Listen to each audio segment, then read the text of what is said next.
Trouble with pain, sleep, or anxiety? Want better health? Try CBD7, the CBD experts. You simply can't get this water-soluble CBD at grocery, convenience, or health food stores. Water-soluble CBD7 absorbs 15 times better and tastes great. CBD7 has the only clinically proven formula with real measurable results. Many feel better in minutes. CBD7 is not a drug and has no side effects. Other CBDs just can't do all that. Visit CBD7 today. Learn about CBD and try our best for free.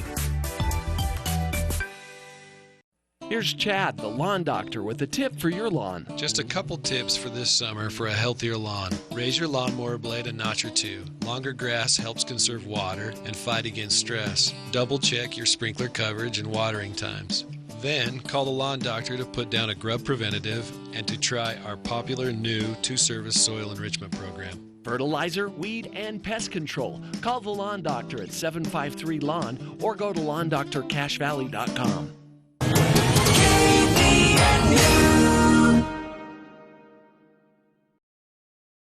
The following is a paid program of commercial time on KVNU. The information, offers, and claims are solely those of the sponsor and not the opinions of this station, its affiliates, management, or employees. It's time for the Garden Guide with your host, Mark Anderson from Anderson Seed and Garden. New research suggests that people are more likely to eat vegetables if they have a tempting name. What would life be without homegrown tomatoes? Only two things that money can't buy, and that's true love and homegrown tomatoes. From gardening to landscaping. Today we are going to try and create garden eyebrows. Kind of like the flowers are sprouting directly from your hair.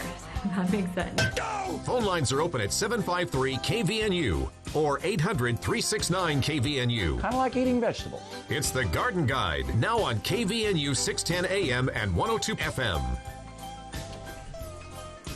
Good morning and welcome to the Garden Guide. This is Mark Anderson with Anderson Seed and Garden, and we're here to answer your questions and hopefully find solutions for you out there in your gardens. So today is a beautiful day to be outside. We've got gorgeous weather. It's a little bit cooler and it's not quite so hot. We've got some heat coming though, so we could definitely talk about how to kind of conserve a little bit of water and keep your plants looking good when it's a little bit stressful out there. But a couple things going on at Anderson Seed and Garden this weekend. So we just received another beautiful shipment of perennials that arrived yesterday. So we got those all organized and looking great. So if you're looking for some perennials to add to your gardens, this is an excellent time to do that. We did get some new annual flowers and vegetables in as well too. So if you're looking to fill in a couple spots there in the garden, or you want to add a little bit more color to the yard, or some planters or hanging baskets, we just got some new fresh plants in just yesterday. So great time to come in to see the greenhouses, adding some product in there, keeping things fresh and looking good. And it's definitely not too late to get anything planted out there in your gardens. So we've got Cody here running the board today again. It's wonderful to be here, Mark. It's so beautiful outside. Good morning. Good morning. And glad to have you here. And we do have a guest this morning. So we've got Arthur Taylor from Black Dog Manufacturing and Sunstruck. Yes, and Sunstruck Gardens. That's right. Oh, I had to get both of them in there. Yes. So, because that's what we operate under, Sunstruck. And I just put my tomato cages on my tomatoes last night. Actually, 6 of them were growing out of the tops of my aquadomes, so it was time to throw some handy cages on those. So it's the finest product ever made in history. Yeah, well, mine are at least 10 to 12 years old and still going strong, and they look awesome. And so I just gathered the tops of the tomatoes up. I mean, because a couple of them were probably 18, 16 inches growing out of the top of my aquadomes. So I kind of gathered those up and pulled the aquadomes gently off and just kind of slid one side of the handy cage in on the tomato and then slid the other side in and put those together and boom, perfect. I like to say voila. That does work. So how long have you been making the handy cages? Well, I think we started in like 2005, 2006. Somewhere around there. I have an order from you that would have been the monarch or the hallmark of it all. Yes. The beginning of one it of the all. very first. The first. Every time I get an idea, folks, I take it down to Mark, however stupid I think it is. And every now and then he goes, "Oh, we can sell those." And we hash it out. Yeah. And we hash it out. So we've had a great relationship for many, many years. And we figure it out. But I've got some of those handy cages like right from the beginning. From the get-go. Yeah. So they have held up that long and are still holding up. And I have the very first just ones. doing amazing. Yeah. We didn't paint them. Yeah. Just the galvanized. No. Oh, we're doing galvanized. Just brown rust. Just brown rusty Yeah. steel. But they're still great. They still work. Yeah, they still work awesome. Sometimes I prefer the aesthetics of rust. Yeah. Well, we had some cold weather, and I used a bunch of the handy cages to cover my cucumbers up. And so I put them down on the ground and threw a little bit of frost cloth over the top of them, and they just have been growing wonderfully under the frost cloth. But now the tomatoes are getting bigger, and my cucumbers are starting to run, so they're going to be a little bit too big to fit underneath my handy cages. So handy cages went off last night, and onto the tomato plants. Onto the tomato plants. Yeah. They are a support for many seasons. Yeah. And you can keep your dogs in every now and then if you've got an emergency situation. You could do that for a little cage. My friend action. Nadine uses them on her roses. Yeah. They're all over there. Yeah. Yeah, they're really handy. They really are handy. They really are handy. We used them to trellis peas with as well too, and that's worked great. But the Wonder Walls. Love the Wonder Walls, yeah. Oh. So my Wonder Can we Walls, talk? my Wonder Walls are doing amazing right now, and I've got peas growing up them, and they're probably about 2/3 of the way up to the top, still growing and starting to flower. So they're starting to bloom. So they're doing great. And then as soon as they're done with the peas, I will take the peas off and move the Wonder Walls over to where my cucumbers are. And then the cucumbers just like climb right up. Have you had good luck with them climbing? Oh yeah, the cucumbers. I've been doing it for like the last 4 or 5 years. Oh wow. Yeah, and it works. It works awesome. I know it works, but I've never personally asked you. Yep, I do. Yeah. And so as soon as those peas are done, which will be in about 3 weeks, then they'll go right on top of the cucumbers, and the cucumbers seem to have eyes, and they just like grab right onto it and just like climb. Yeah, right up, I gave climb you right the up the first top. prototypes, and you said, "Arthur, you can't get them in your car." So we figured out how to cut them in half and make a pair. They were a little bit large, but those initial ones, and a little bit heavy to carry, I've found. Once you stack 2 or 3 of them together, it's a little bit more difficult to carry them around. Yeah. But they have been sensational. 12.75 pounds per pair. They have been sensational for my plants. Yeah, They have been more than sensational. So they've been spectacular, in fact. So if you'd like to join us here on the show, 753-5868, 753-KVNU, or 1-800-369-5868. We do have phone lines open. There's a lot of things we can talk about on the show today. Been seeing a bunch of fire blight in apples and pears, so we definitely should talk about that, and blister mites as well too. Aphids are going crazy still. We've seen lots and lots and lots of aphids, and they seem to be not getting much better. Tent caterpillars, actually probably more armyworms. I think it's been seeing samples of armyworms, especially over in Mendon and Wellsville, just defoliating trees like crazy over there. So we're seeing big outbreaks of insects, grasshoppers especially as well too. But weeds are getting pretty aggressive as well too with the nicer, warmer weather. They're starting to go like crazy. So we can talk weeds as well. Not too late to plant anything. In fact, I added a few more cucumbers this week and a few more squashes to some spots that were still empty and open. And I just planted some corn and some beans that are coming up like crazy. So the corn was up in 5 days, and the beans about 5 days also. So they are going crazy. It's not too late to plant anything right now. So 753-5868, 753-KVNU, or 1-800-369-5868 if you'd like to join us here on the Garden Guide with my guest Arthur Taylor of Sunstruck Gardens. And Cody's just hanging in over here. I'm hanging out. I'm here for you guys. Just waiting for somebody to call in. I'm ready to pick up the phone. Yes. 3.5, 4 inches on the lawn mowing. at this time? Right now, is that going to help us? I would go 3 to 4 inches, absolutely. And what it will do is it will keep your grass a little taller, a little shaggier, but it will stay greener, won't need as much water to do well. When you leave the grass a little bit taller, it encourages the root system to go deeper. So your root system will go deeper. If you mow shorter, it will get thicker. So it will spread horizontally instead of vertically. So we like to do a little bit of both. So in the spring and early summer, we'll mow a little bit closer, and also in the fall after mid-September or so, we'll start mowing much, much closer to encourage that density. But during the summertime, you want to mow taller. It encourages the root system to go down deeper. You don't have to water as much. Now, something I want to talk about with you is garden foss. Yes. Okay, so you wouldn't put it on at this point in the season. You sure could. You sure could. If you needed to, yeah. Because I want the people to know we have 80 trees, 80 apple trees. Yeah.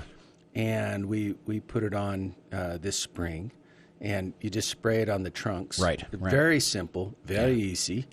And we have, I think, one little branch of fire blight. Yeah. And that's so it. if you don't have a problem, does that mean it didn't work?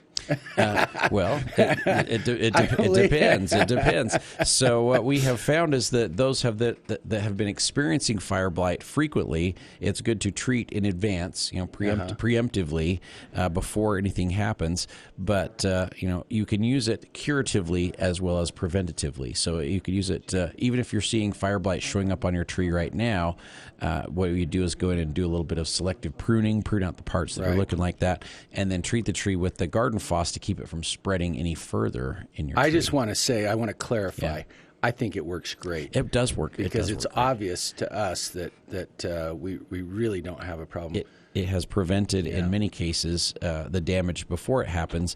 But for a lot of our customers, it has been able to cure trees that have been affected for multiple years and are just like in serious decline, and it has really helped. So not only does it help with fire blight, but it helps with a lot of other diseases. So it works on anthracnose, so you can do it preventatively for anthracnose on maples and oaks and sycamores, and so that's been super effective that way as well too, and a few other diseases also. But it kind of encourages the trees to actually encourages some good healthy growth out of the trees as well too. So it just helps with the general health in. And I'm just amazed at how easy it is to apply. You just apply it, 4 to 5 to 6 feet up on the trunk. Yes, and you're done. Depends on how with a little how hand early sprayer. your scaffold branches start. Yeah, but usually from the ground up to about 4 to 5 feet is just like perfect, and you just treat that trunk all the way around and absorbs it in through the bark, runs it through the circulatory system in the tree, and if you get it on early enough, it will be all the way through the tree when the leaves start coming out, when it starts blooming. It moves at about a foot a day through the tree. So if you've got a 20-foot tree, you got to put on at least 2 weeks, 3 weeks before things are going to start happening, so it can get all the way through the tree before it's in bloom. But it's when you get down to it, we found it was a very inexpensive application. Oh yeah, for the results. For fire blight, if you had to go in and prune that all out, it would take you hours, hours and hours, many days of hours of work. So it's gonna work really quite well. Phone lines are open 753-5868, 753-KVNU. Cody, we've got our first caller. Yes, we do. We have Janet on the line for you. Right. Good morning, Janet. Welcome to the Garden Guide. Hello. How are you? Doing great this morning.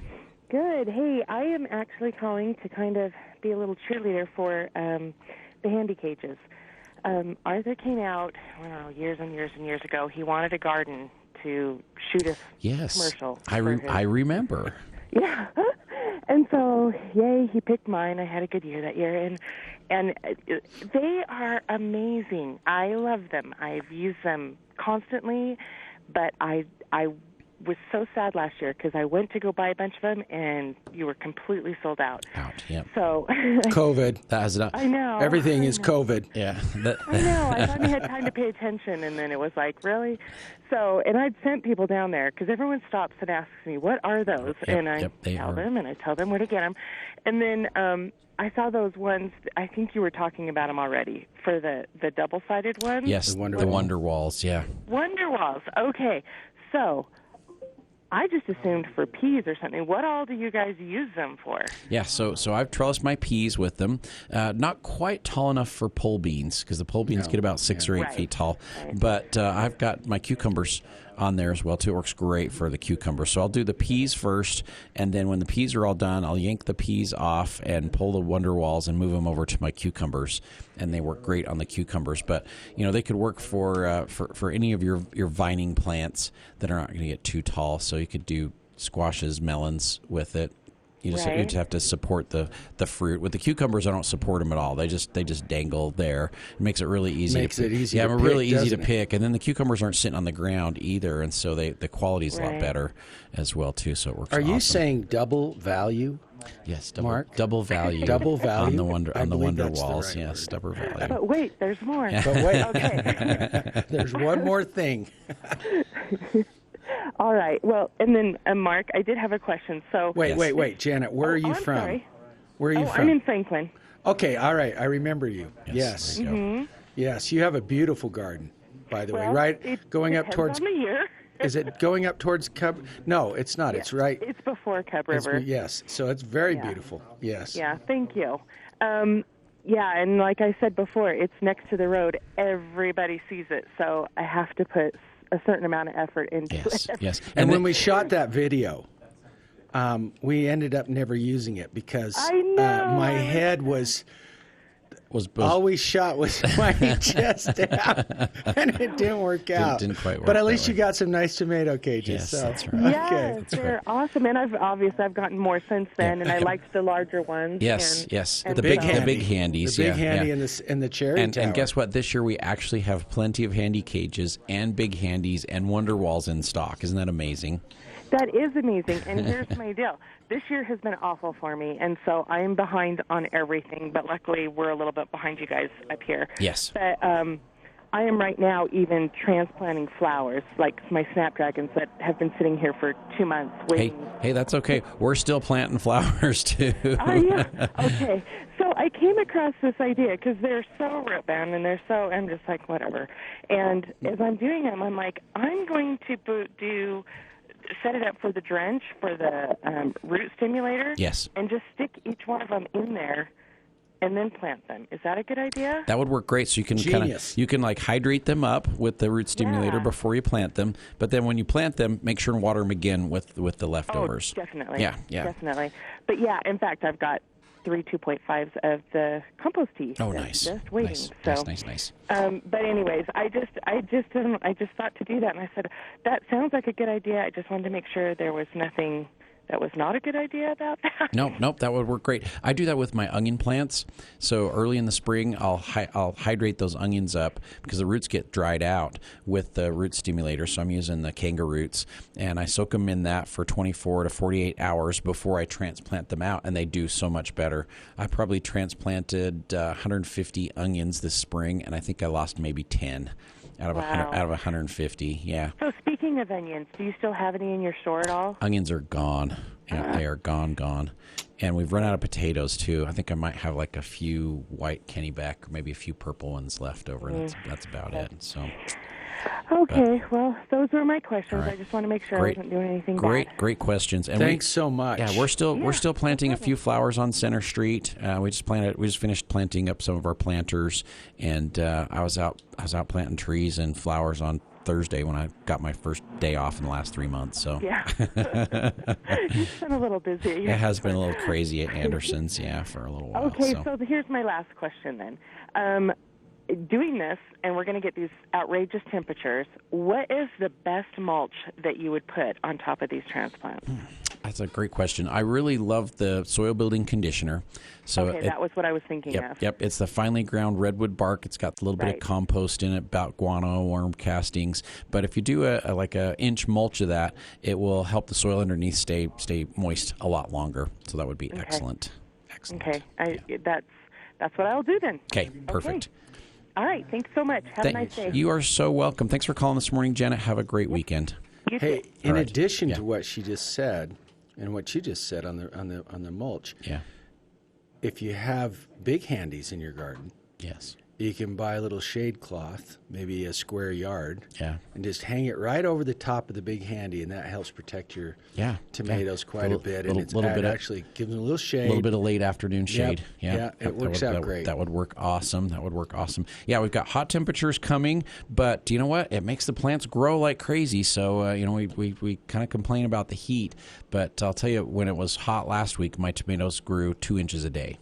That's how fast they were growing, and the peppers love it too. So, all right, Cody, we got more callers. Yeah, we do. We have Todd on the line. All right, Here's Todd. Good morning, Todd. Welcome to the Garden Guide. Good morning, my friend. How are you doing? Doing well. Doing very well. And how's Arthur today? Fantastic. You haven't got your bagel yet, huh? Have you? I already did. Yes, I've been there. You already did? You've been there.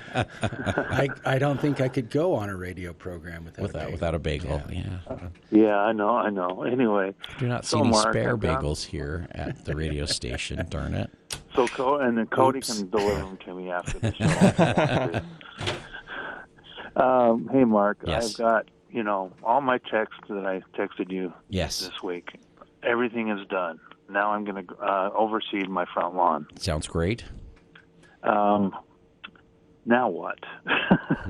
And I've got my handy cages all over my garden with my tomatoes and everything. Thanks, Arthur. Appreciate that. That's the only way to go. Maybe you should sit in a chair and watch them grow. Yes. I have this week. Yeah. So I'm glad you brought up the planting grass, because any time from now until about the middle to the latter part of September is like the best time of year to plant grass seed. If you hadn't noticed, and I've had a bunch of customers coming in too, their grass has gone to seed in some spots. Yes, it has. And this is what we talk about with Doug from Agronotech all the time, who's my grass expert that comes on the radio show. Is when it's normal for the grass to go to seed end of May, first part of June. It's just like totally normal for it, and this is when it would drop its own seed naturally. And so for the seed to germinate, it's going to germinate after it drops all that seed. So the best time to plant is right after the grass would normally go to seed, which is right now, not first thing in the spring when everybody thinks that's the best time to plant. Right now through September is really the best time of year to plant grass seed. So where you're overseeding, I'd bring just a little bit of topsoil in, especially in your front yard, where you can just like kind of groom that right over the top of the existing grass, just a teeny bit, quarter of an inch, not very much. Just groom that over the top of that existing grass. Mow it down really close beforehand, obviously. So mow down close. Little soil over the top of it, little seed over the top of that, and then rake it very lightly. Just go back over it, just kind of groom it, just to get that seed to work down into the soil. And then you're going to water maybe 2 to 5 minutes 3 times a day, just to keep a little bit of moisture out there. But with the existing grass, you would want to continue to do your regular waterings. And the state has recommended that we go to just twice a week instead of 3 times a week, and make sure and water for longer periods of time, less frequently, and that's always a good thing. It's not just during drought time, and it's always a good thing to do. So that's called deep watering. I'm going to hit those. Yeah, I'm going to hit those spots that always get them every year. Yes. The bare spots and stuff. So sounds great. Hopefully that works. And I got some Turf Max with that. Oh, perfect. That will be excellent. That would work for the ground soil, right? Yes, it would. That would be perfect. Okay. And I have a comment for your staff at your store. Yes. I want to thank them for putting up with me as many times as I come in. I came in, I think it was 6 or 7 times for compost tea this week. Yes, you've been in a couple of times. I just wanted to give a shout out to your staff, because you guys have been swamped, and I do appreciate every little minute they spend with me. Oh, that's good. We appreciate that, Todd. Thank you so much. And I know I have passed that message on to the employees already. But aren't they all listening intently to the show right now? They would every morning. They would be prior. They would be opening the store, and they would have the radio show on as they're working, like busy little bees. Yes, like busy little bees to get the store ready to go for the day. So. And Arthur, thank you for your handy cages. They make my life a lot easier. Well, if only I bring a little bit of structure and support to the world, I'm happy. It helps with my OCD. Is it OCD? Yeah. Yeah. Well, they're great. They're great. Thank you. You appreciate those. And Cody with the board. Hey, thank you very much. I appreciate it. You're welcome. Hey. I'll let you go on with your day. I've got a busy day. Thanks for calling, Todd. You have a good one. Thanks, guys. All right, we'll see you. All right, we've got another caller, too. Yes, we do. Do you want to try and squeeze that last call in? We're going to squeeze her in, and then we're going to go take a break. We're going to have Susie on with us. She has a question for you. Okay, great. Good morning, Susie. Welcome to the Garden Guide. Yes, I was wondering, what can you use on squash? The bugs and worms and everything are eating or infesting our squash and killing them, and they're dying. That's just not very nice of those bugs, is it? Too many of those out. We tried some baking soda, and that just killed them worse. Yeah. Now the baking soda probably not great for the plants. There are some very safe alternatives to use for insects. In fact, I was out working in my garden last night, and I saw a few little baby grasshoppers showing up. They're coming in from the fields next door, and so I'm going to use my repellent in my garden, and the repellent has cedar oil in it.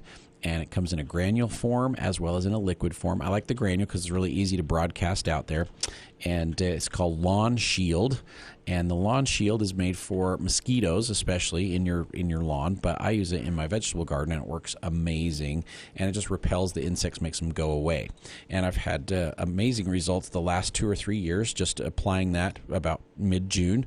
And again, about 3 weeks later, and by the end of July, I just don't have hardly any bugs in the garden. Last year, I did have to treat a little bit for squash bugs, but it does help with the squash beetles, so you don't have the squash vine borers attacking your squashes. But the repellent works great, so I'd highly recommend that. If you need to go with an insecticide for squash bugs, they are tough to control, so you'd probably want to use either permethrin or 7, which are both safe to use on your vegetables and especially on your squashes. So they would work very, very well for your pumpkins and squashes and summer squash to get those squash bugs under control. If you want to go with a natural control, I would probably say triple action from Fertilome would be excellent also. And the triple action, not as effective on the squash bugs, but not bad. It just doesn't have as long of a residual, so you'd have to spray about every 5 days for a little bit, where the 7 and the permethrin about 2 weeks. You can get about 2 weeks of control out of those. But with the triple action, you can use it right up to the day of harvest. So if you're going to harvest today, you could spray it this morning and harvest it later today, wash it off and eat it, and you'd be in great shape. So those would be some good options for you, Susie. Thank you, Mark. You're wonderful. Oh, I really appreciate all you've done for us. We try our best, but when it comes to squash bugs, I don't think anybody likes squash bugs, so we want to definitely get those under control. So. Mm-hmm. All right. Thanks for calling this morning, Susie. You have a great weekend. Thank you. All right. Have a good one. Okay, we are at the bottom of the hour, Cody. Time for us to take a little break. Yep. So we're gonna have a few quick messages, and we'll be back to answer more of your questions here on the Garden Guide.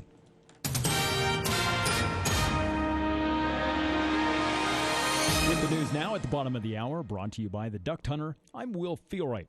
Well, if you don't have a fishing license and want to introduce your children or grandchildren to the joy of sinking a worm, today is your time to shine. It's Free Fishing Day throughout the state and the perfect opportunity to give it a try and to help others enjoy the sport. Gary Howes with the Logan, Utah Division of Wildlife Resources Fisheries Experiment Station said that they have stocked up the Logan River at first, second, and third dams in anticipation for Free Fish Day. Howes says that every 2 weeks during the fishing season, they're putting around 1,400 fish into area fisheries. Now, Free Fishing Day allows anyone to fish at any public water body in Utah without a license.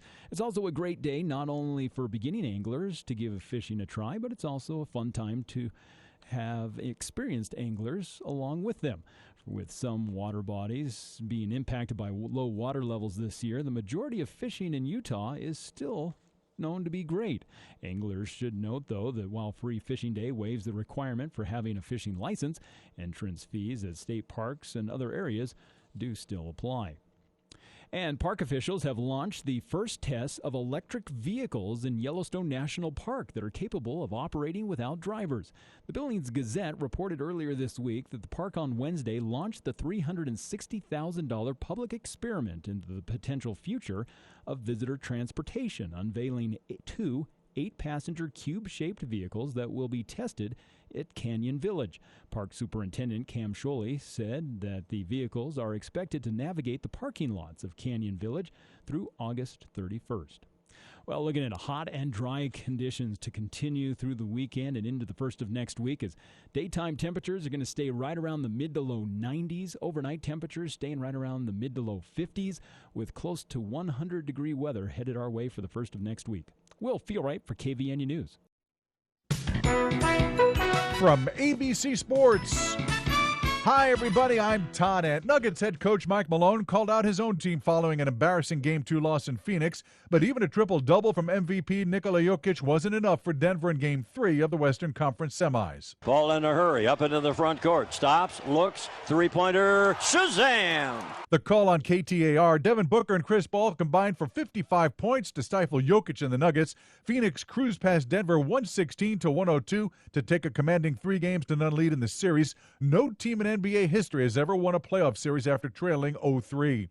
The 76ers played up to their seed on the road in Atlanta. Korkmaz, corner three, shot up, rim enough, no. Joel with an offensive rebound, and a slam dunk. On WPEN, Joel Embiid scored 27 points. The Sixers used a 34-19 third-quarter run. They pulled away for a 127-111 win over the Hawks to go up 2-1 in that series. This is ABC. Buck Sexton. Consensus is not science. Everyone who actually thinks through this themselves and doesn't just allow their brains to be molded by being stuck at home, being on the social media all the time. The panic porn on cable news channels in general was mind-blowing.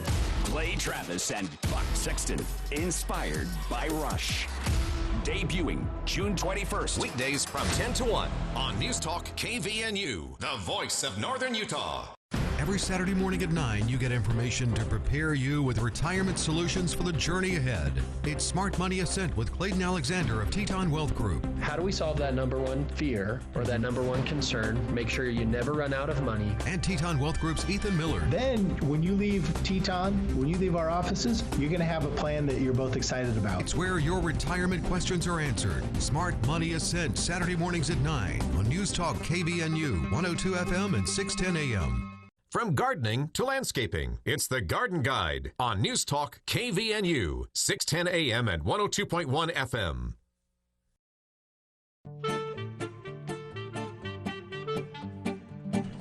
All right, we are back here at the Garden Guide. Mark Anderson with Anderson Seed and Garden. We are answering your questions. We're having a great time just visiting. It's just Cody and Arthur and I just having a ball here at the radio station. Yeah. So. Oh, whoa. A ball. No sarcasm from Arthur at all today. So. No, it's great. It's great. Especially Janet and Todd. I know. Yeah, I love the fan club. That Janet called. Yeah.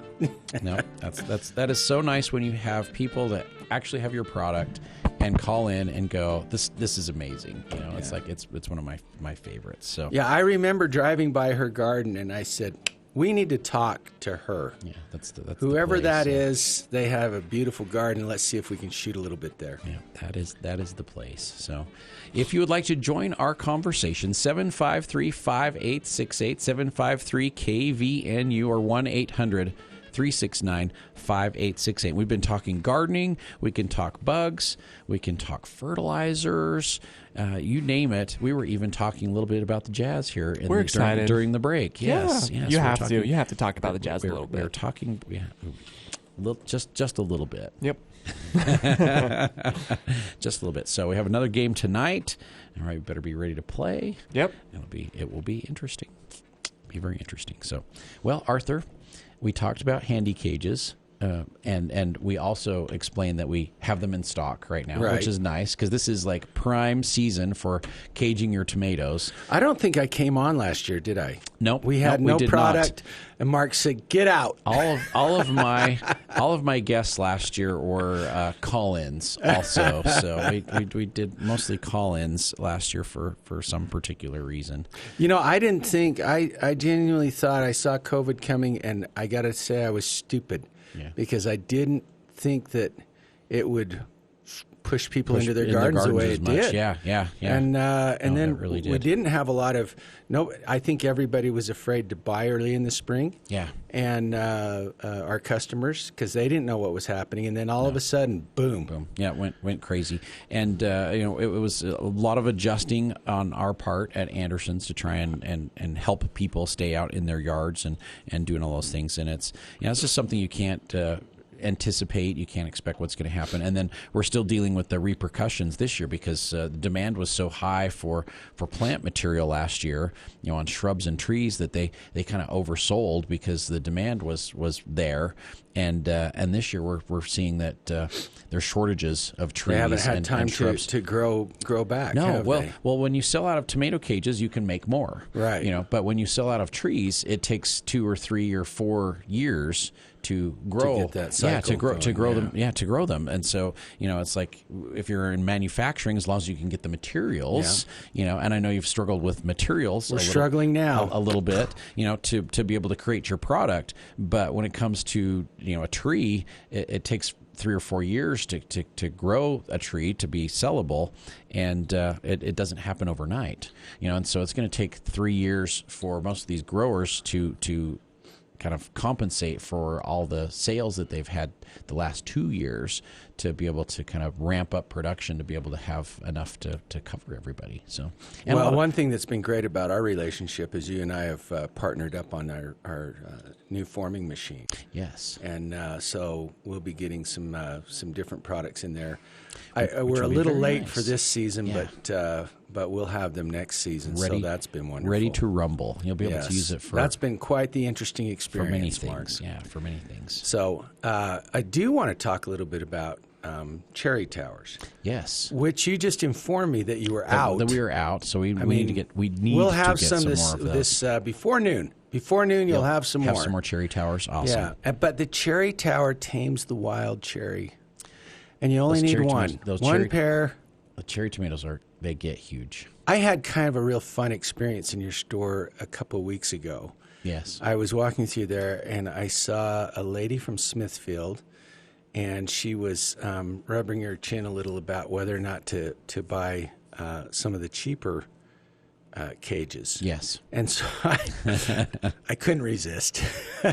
So I said, "Can I show you the another idea here?" So I demonstrated the handy cage to her, and she immediately went over and decided she was going to buy a cherry tower, and then she had I saw her with the big handies. Yeah. I just had to watch out of the corner of my eye because it was fun to watch, and she actually came up by herself with the handy cage system, which is a pair of big handies on your main plant, on the plant, and then she had some handy cages around the outside of the big handy. Yeah. And she was a genius, and she wanted to go home and see exactly what she could put in her garden. But she walked out of there with a couple with a couple cages. Yeah. I've got 4 sets of the big handies because we plant usually 3 to 4 of the cherry tomatoes, and they seem to work great. But like you said, the cherry towers are they're a little bigger. Yeah. They've got a little bit more structure to them, and that's what I made them for. Yeah, when we're hitting ours with the compost tea every week or 2 weeks or so, and fertilizing and have taken care of those plants. My cherry tomatoes last year were over 6 feet tall and probably 3 to 4 feet in diameter. Yep. And you got to have a big cage to support those guys. So. And a strong cage. Yes. A strong cage. Well, made in USA of made in USA steel. And made right here in Cache Valley. And they do have the best welds of any of the cages that we've got. Have you ever had a return? Never had a return. Isn't that amazing? Never had a return on the handy cages. And can hardly wait to watch them grow. to watch. Boy, if them anybody could make a lot out of a bunch of tomato cages, we sure have this morning. That's the way it works. That's the way it works. If you'd like to join our conversation, 753-5868, 753-KVNU, and we're talking tomato cages. So one thing that I have found, Arthur, and this doesn't have to do with your tomato cages, but it does kind of, because as they grow bigger, the plants do, got to have those cages to hold them up. But when I'm transplanting my plants, I water them with the Kangaroo Roots, which has the beneficial microbes and the mycorrhiza and everything to really get those plants established. But I mix the complete disease control from Monterey in there with it, and that fights off the diseases. And so we've had verticillium in the soil for many years, and my dad would plant, basically 30 tomato plants to make sure he got 20, because he'd get verticillium that would kill a couple throughout the season, and he'd just always plant a few extras. Well, when we started using the complete disease control and mixing it into the water when we were planting them to transplant, and then I water them with it probably once every 10 days or 2 weeks for probably the first month or so, just to really get them going and established, we don't lose plants anymore. And so we have had to gather an arsenal of tomato cages, and I also use the aquadomes as well too. But we don't lose those plants anymore. So now I've had to get more tomato cages. But you don't have as many plants. Well, we still plant a lot of plants. Oh, do you still plant a lot of tomatoes? Plants, yeah. So, so the neighbors are happy. Yeah, I've probably got, well, I don't have 30 this year, but we've probably got 25 this year. So, they say the cobbler's children have no shoes. Yeah. But at Mark Anderson's house, they've got plenty of fresh, wonderful vegetables. Of veggies, yeah. He does what he sells. So we keep we got to keep Dad's garden rolling. So we got to keep that happening. So if you would like to join us on the show, 753-5868, 753-KVNU, and we can answer all kinds of gardening questions, not just about tomato cages. Okay. All right. If we have to. Cody, who's our next caller? We have Kim on the line for you both. Good morning, Kim. Welcome to the Garden Guide. Thank you. I have a problem with, we lost a tree last fall, and everywhere around it and into the lawn, around the stump and everything, there's a lot of mushrooms. Yes. And we keep pulling them, and we don't know how to get what we need to put on them to keep from coming up. That is a really common problem, that when you cut down a tree and the root system is decomposing, you'll get mushrooms that pop up in those areas where that root system's decomposing. And I've had people build brand new homes, and a couple years after they built the home and they've got their lawn in, they come in and they've got mushrooms popping up all over the place. And that's when I usually tell them, it's like, hey, there probably was a tree there, and root system's decomposing. Like, oh no, we built in this nice open field, and and they don't think that has happened, and then come to find out there's all this root system right there, and that's where they took the one tree out that was in the in the field where they where they put their house. And so definitely want to physically remove those, so you can rake up the mushrooms or pick them by hand or whatever, but kind of note the location where they are at. And then you can water that area with a product called Consan 20. The Consan 20 is a disinfectant, but it's also an algicide, fungicide, works on mushrooms really, really well, and toadstools and fairy ring. You mix it up at about a tablespoon per gallon, so it's quite concentrated. So a tablespoon per gallon, and then you would water an area 50 square feet with that gallon. And so you're going to put it on fairly heavy. I mix it up in a watering can, not in a sprayer. And then I just kind of saturate the area where the mushrooms are coming up, and do that once a week for 2 or 3 weeks. And that should stop them from forming and coming up time after time after time. Okay. All right. We've tried, because we didn't have this Consan, putting F-stop, but that not going to take care of Nope, it. nope. The f-stop doesn't work on the mushrooms, so it works on a lot of diseases, but it won't work on the mushrooms at all. But the Consan, totally safe to use. We use it to disinfect tools with. We use it to control diseases on a lot of different plants.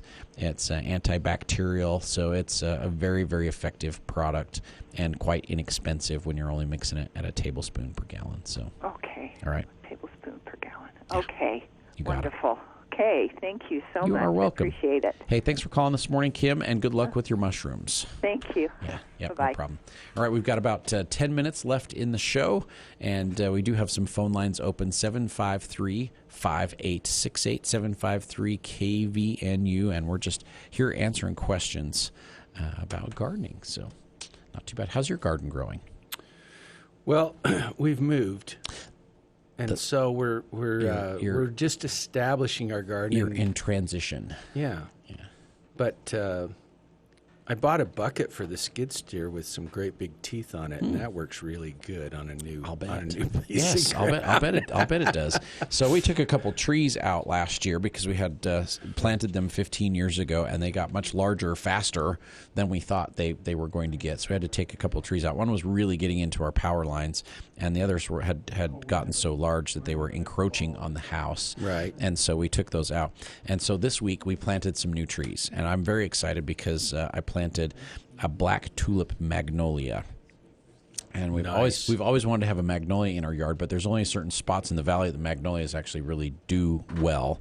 And this is a little bit hardier tree, and the flowers are this really deep, dark purple when they bloom in the spring. And then it's got these gorgeous, big, green, glossy leaves on it. So we planted it, and I took pictures of the process as well too. So I'm going to have an online kind of photo step-by-step guide of how to plant a tree. We've done videos, of course, but sometimes the videos, you can only put so much information in there without making the video 30 minutes long. Right. And so you want to keep people's attention. But with a kind of a photo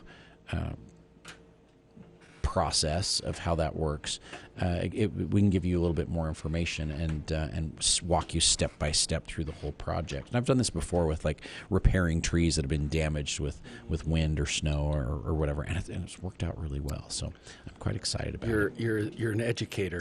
I'm quite excited about it because it worked. It worked perfectly, and some of my photos I had in my phone still, and I had a customer in yesterday that was struggling with a spot where they've been planting a tree for like the last 10 years, and they've lost them like about every 3 years for 10 years. So they lost 3 trees over this time, and I showed them how to plant with my photos, and they're like, oh, maybe that's why we're losing Did you start this tree. with a $100 hole for a $10 tree? That is exactly right. Yeah, Okay. yeah, that is exactly right. So you got to do those holes correctly. Okay, Cody, who's up next? Yeah, we have Christine on line 1 here. Good morning, Christine. Welcome to the Garden Guide.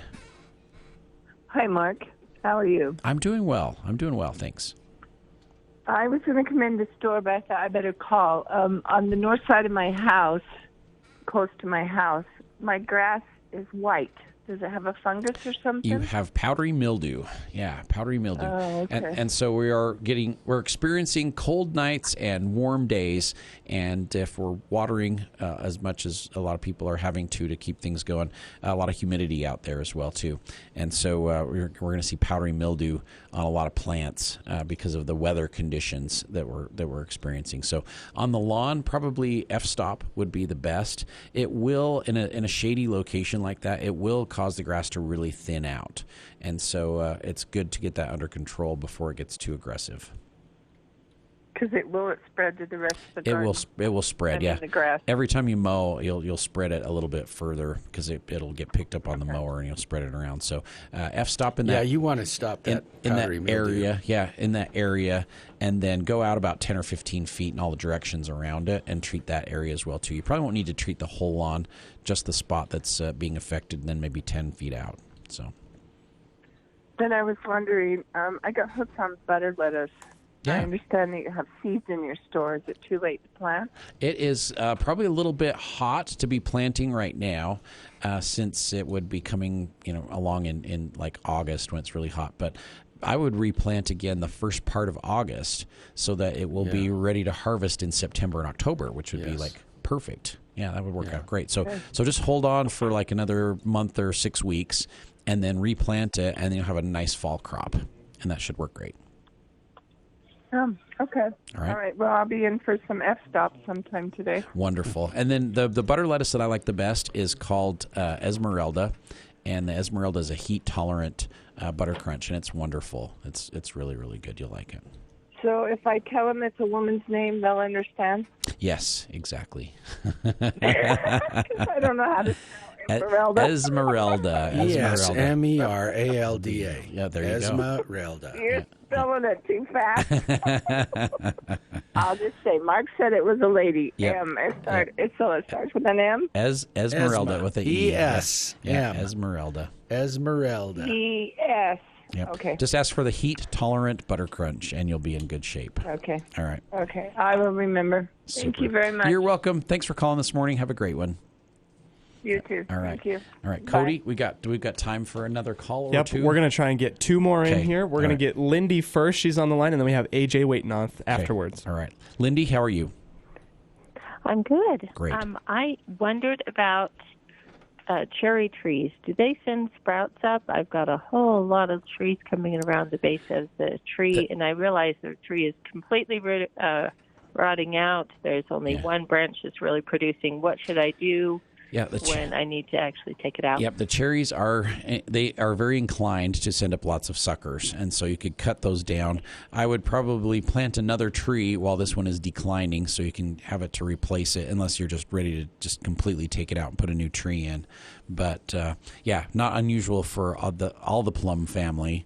So peaches, cherries, nectarines, apricots, plums for sure, choke cherries, they all send up lots of suckers. So that's not uncommon. So should I just keep one of them growing so that I don't have to plant, and how close to the trunk if I was going to put a different tree? I would not keep those suckers because they're going to be off of the rootstock instead of the cherry itself, and so it's not going to be the same variety.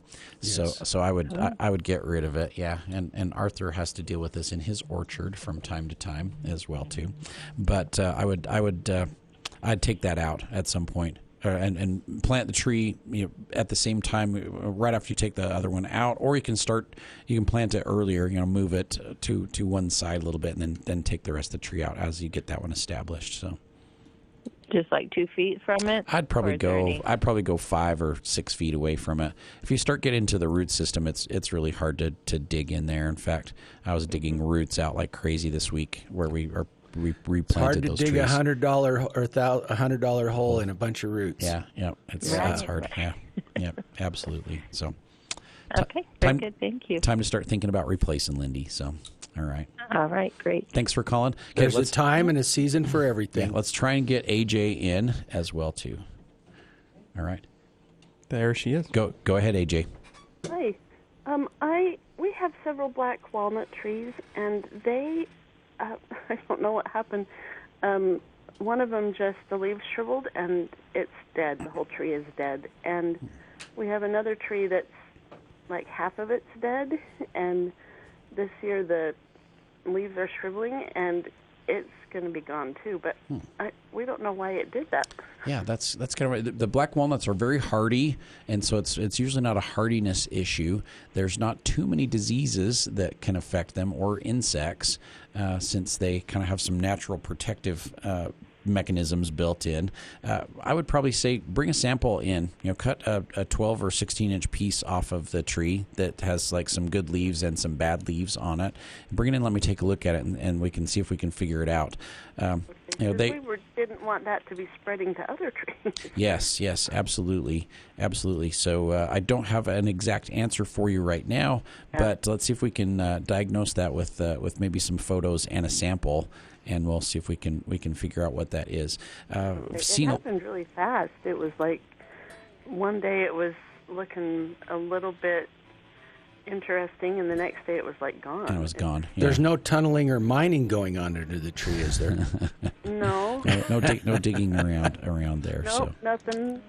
like that. All right. Mark will know. Yep. You scrunched his face up a little when you started to explain it, though. Yeah, that's unusual. So it could be something environmental, but there's not too many diseases or insects that could cause those problems. So we've got to dig a little bit deeper on that one. So. All right. Yeah. Good. Thank you. Bring me a sample, and we'll see if we can figure it out. So, hey, thanks for calling, AJ. Thanks. Yep, no problem. Thank you. All right. Boy, the show went by so quickly, flew Cody. by. Yeah, so quickly. So, Done. Arthur, thanks for being on the show. Thanks so much for having me. It's always great to have you on the show. We got to talk about some big handies and some handy cages and some wonder walls. Support your local tomato plant. Yeah, we've got to support those plants and with everywhere else. My customers love being able to get products that are made right here in Cache Valley too. So between the handy cages and Bicor's products, there's some really good opportunities for locally made products. And thank you for seeing the potential. Yeah, you are so welcome. Thanks, you are so welcome. So we're going to be back again next week with another edition of the Garden Guide, and get out there and enjoy the beautiful weather and have some fun out there planting this weekend. Have a great weekend. We'll see you next week.